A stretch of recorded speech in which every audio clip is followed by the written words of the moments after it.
For today's review, I wanted to talk about The Last Exorcism Part 2. This, needless to say, is a sequel to The Last Exorcism. I reviewed the first movie last year, and I stand by the review. I feel like I like that movie a lot more than most people do. But I really do think it's a great movie, so that's my opinion.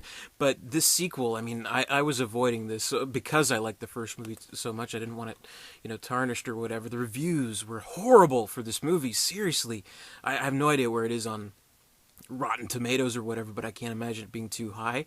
Probably like in the single digits, maybe, I don't know. But people were shitting all over the movie basically, so I didn't want to watch it. But I found the Blu-ray pretty cheap, so I'm like, oh, I'll take a shot. How bad could it possibly be? Well, let me tell you, it's not that bad at all. I like it. What can I say? So here again, maybe kind of not always the status quo is the right when it comes to collective opinion of the movie. I thought it's a pretty decent sequel. It's not great, but I do think it's really good, actually. One thing that I do really like about it is that one, we have the first movie, which is a faux documentary. It's about just what the title says, a last exorcism. We have an exorcist who's kind of disillusioned, and he wants to reveal all the tricks of the trade, and in doing so, he wants to film it, and things go terribly wrong, as they often do. And like most of these types of movies, it kind of ends with everyone dying, spoiler alert, and the camera like falling to the ground or whatever. So that's where we are, where this movie picks up.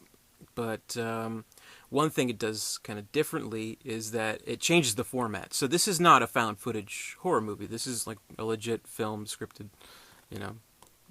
a movie, I guess you can say.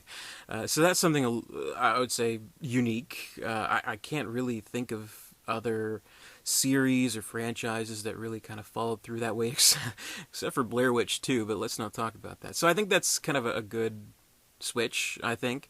So it is almost like its own story. Like, this could be a standalone movie when you think about it, about a girl, basically. It follows Nell, who's the girl from the first movie, who after her exorcism and after kind of like the occult occurrences, she finds her way to escape, and there's a really good opening scene, like a creepy scene where this couple finds her roaming the house, and it's pretty good. I thought that was a nice scene.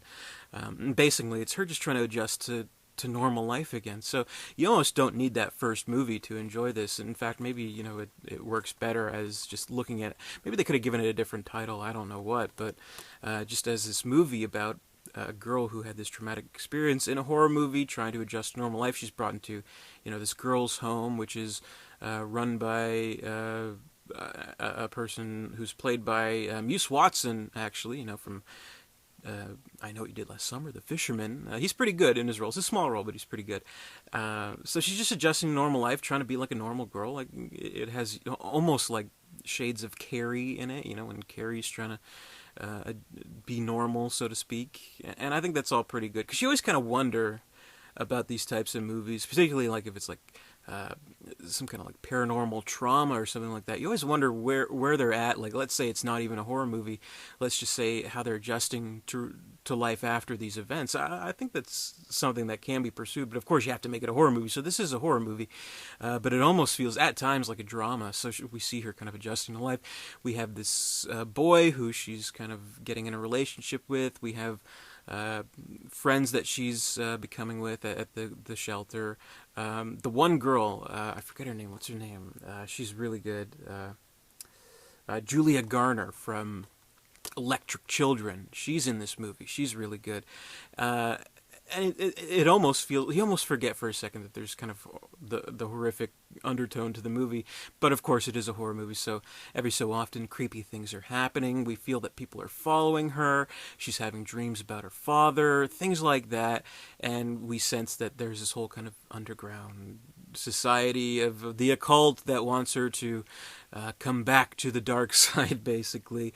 And she's kind of followed around, things like that. She becomes basically a YouTube celebrity after her exorcism footage is found online, And I don't know. I think there's interesting aspects to it, and of course we have the bad side. We have the bad group of people. We have the good group of people too who want to help her and once again exercise her too, but in kind of a different way, kind of like this voodoo type of way, which I think is good. It's something a little bit different. I enjoyed the movie, and I particularly enjoyed kind of how it ended too. It is a pretty creepy ending, and I think it's somewhat unexpected and somewhat appropriate. I don't know if there'll be a part three, if they can follow through for this, but it might be interesting to see. I gotta say, I enjoyed this. I think it is nowhere near as bad as the reviews have made it out to be. I think it's a decent movie, a decent follow up, and more importantly, I think it stands alone pretty well about this traumatized girl Nell who's trying to adjust to real life, but there's just this evil that's following her around, and kind of what she's doing about either trying to run away from this evil or possibly succumb to it. So I liked it. I give it a seal of approval. So check it out if you haven't, especially if you like the first movie. I know there are a lot of people who don't like the first movie, but I really liked it, and I really like this, so definitely check it out if you're kind of in the same boat as me. So that's my review of Last Exorcism Part 2. I think it's good, and I'll say the actress Ashley Bell, once again, very, very good.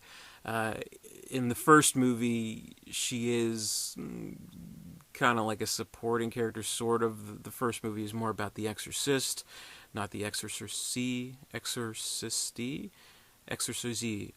person being exorcised. So she has to carry the movie. She's very good.